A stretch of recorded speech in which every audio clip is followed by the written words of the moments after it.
warnanya itu lebih tegas dari warna si Suksom dibandingkan dengan Red Queen.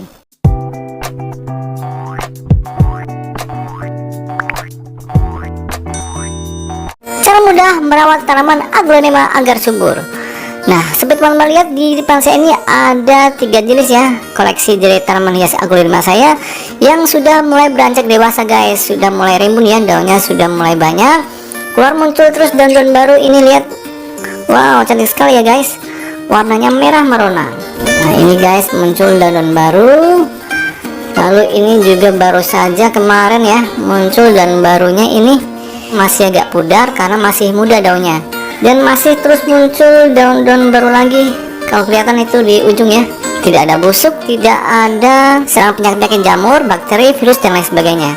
Calon-calon daun baru yang sehat-sehat. Wow, cantik sekali. Nah, ini bisa dilakukan buat teman-teman para pemula nih, biar subur dalam merawat tanaman aglonemanya. Karena sangat mudah loh guys. Sebenarnya kalau kita tahu cara perawatannya untuk aglonema, mulai dari media tanamnya, pemupukannya, peletakannya, bisa dilakukan oleh para pencinta tanaman aglonema guys, baik itu pemula maupun yang sudah mahir. Nah, yang sebelah kanan ini adalah aglonema jenis Red Queen ya. Warnanya itu merah tanpa ada warna putih-putih sedikit pun.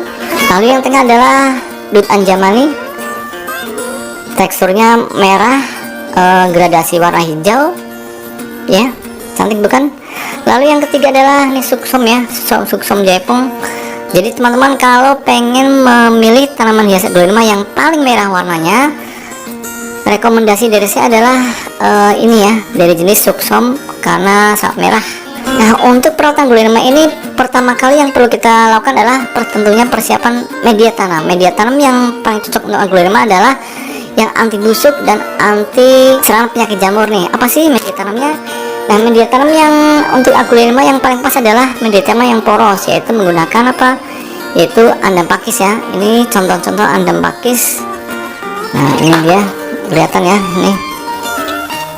Andam pakis itu seperti ini ya, dari bagian ranting-ranting pohon-pohon tanaman pakis yang bisa dipakai untuk media tanam aglonema yang paling bagus ya. Ini ya.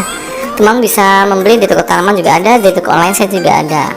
Nah, lalu untuk permukaannya bisa ditebarkan atau disebarkan pupuk kambing atau pupuk kandang ya di permukaannya. Jadi di bagian dalamnya itu cuma andam pakis. Lalu kalau sudah dimasukkan bagian akarnya baru ditiban atau tutup dengan pupuk kandang, bisa dari pupuk sapi ataupun pupuk kambing. Nah, seperti itu ya, paham ya? Itu untuk media tanamnya satu. Yang kedua adalah peletakan. Untuk taman aglonema, peletakannya paling bagus adalah di bawah paranet, artinya mendapatkan sinar matahari dari pagi sampai sore, tapi dengan intensitas yang rendah. Kalau tidak punya paranet gimana? Bisa dikenakan sinar matahari pagi ya, misalkan dari jam 8 sampai jam 11 siang.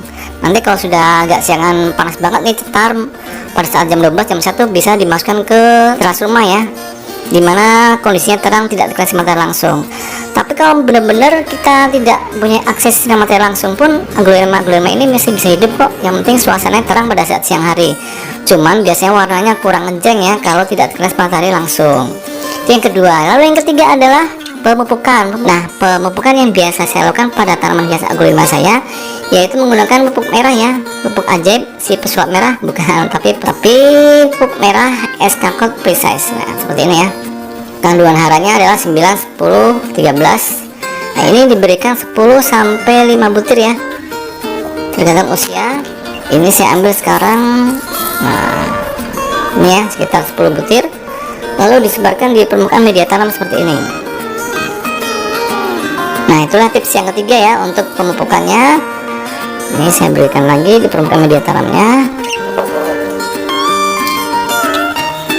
Nah, pemupukan ini diberikan per 3 bulan sekali, jadi tidak perlu diberikan tiap bulan atau tiap kali, tiap minggu ya, nanti overdosis karena ini adalah book slow release, jadi penyerapan nutrisinya itu sangat lambat.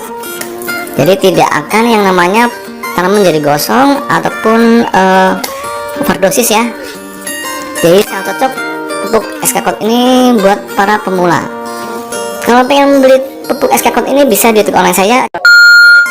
Nah, selanjutnya kalau sudah seperti ini, barulah keempat kita menyiram.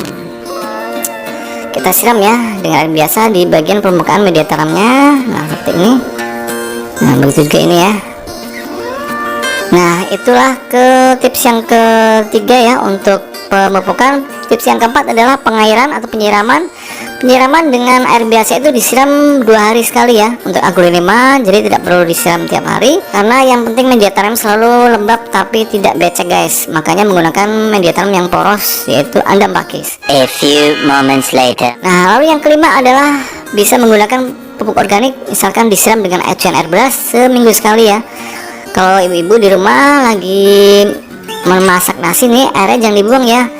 Airnya bisa dipakai untuk penyiraman nutrisi pada aglonema ini agar semakin subur. Disiramkan, ingat, seminggu sekali. Untuk perawatan fungisidanya dan lain sebagainya nanti saya kasih info di video berikutnya agar tanamannya tidak hanya subur tapi juga sehat guys. Jadi perlu kita rawat dengan namanya penyemprotan fungisida. Ditunggu ya video berikutnya.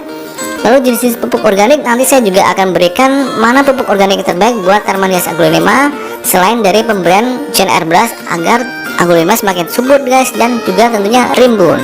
Karena pupuk kimia tanpa organik juga tidak akan cepat tumbuhnya ya, karena pupuk kimia itu tidak mempunyai yang namanya ZPT atau zat perangsang tanaman seperti auksin, gibberellin, dan sitokinin yang sangat bagus untuk pertumbuhan tanaman-tanaman sehingga tanaman cepat rimbun. Itulah 5 hal yang harus kita lakukan dalam merawat aglonema agar semakin subur dan rimbun.